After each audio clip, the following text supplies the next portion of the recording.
Joining me on the programme now is Sami Handi, the Managing Director of political advice firm, The International Interest. Sami, hello. Thank you very much indeed for joining me on the programme.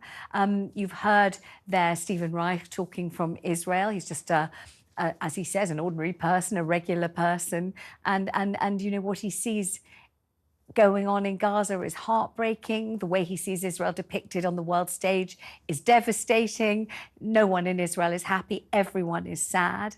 How are you feeling, and what are you saying as a political advice firm?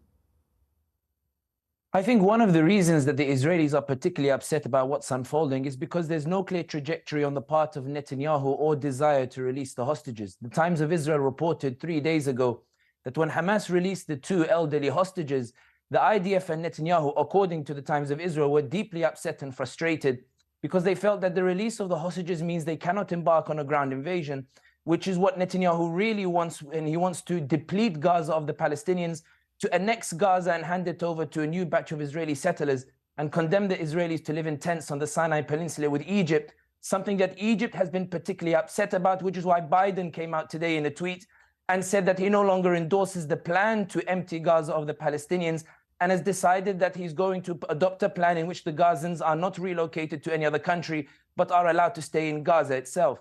The reason that the Israelis are deeply unhappy is not because of Hamas, but it's because a poll shows that the families of the hostages are deeply upset with Netanyahu's carpet bombing of Gaza, in a demonstration that Netanyahu does not value the lives of these Israelis and that he sees them as an obstacle to this plan that he announced at the United Nations when he held up a map that completely wiped out Palestine from the region. Netanyahu has not visited any of the funerals of any of the families of the hostages because he's been deeply concerned that if he goes, the hostages will lambast him. Let me interrupt you for 1 minute to say, it does seem an extraordinary position to castigate Israel for the treatment of hostages taken in a terrorist massacre, an unprovoked massacre. So it's not Netanyahu who organised for the taking of the hostages. It's not Netanyahu who staged the massacre in order to achieve some redrawing of the map of the Middle East.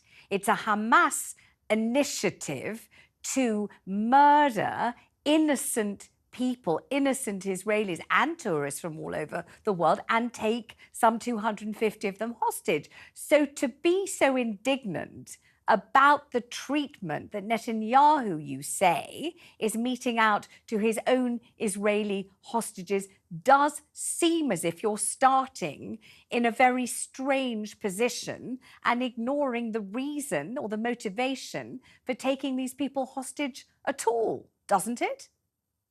I think you're absolutely right. And I think that you've hit the nail on the head. And I think that your position is perfectly understandable, and my words do sound strange.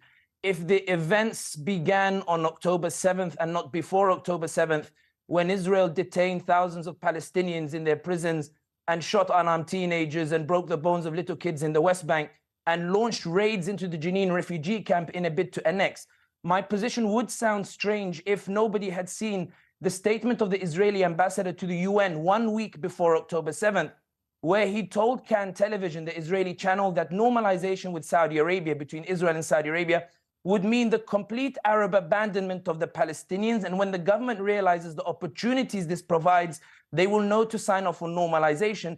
And we also saw the massing of Israeli forces on the West Bank, where Hamas is not present, where Hamas doesn't have a presence, amassing on the West Bank and renewed raids on the Jenin refugee camp in a bid to drive the Palestinians out, in a bid to annex that part of the West Bank. You'll remember, Vanessa, and again, I understand your position, and I think that it's a valid criticism that my words sound strange, but you'll remember that when Trump was pushing for normalization of ties between the UAE and Israel, one of the ways in which they convinced the UAE to normalize was Netanyahu was asked to put on hold the annexation of parts of the West Bank, the seizing of land on the West Bank, to allow the UAE to normalize. And less than a year after normalization, Netanyahu then proceeded to launch raids on the Jenin refugee camp and shot the journalist Shireen Abu Akleh when she covered the attempts at the raid to drive out the Palestinians. What do you think should happen now? What are you at your political advice bureau suggesting? First of all, who are you advising, and what is the advice that you're giving?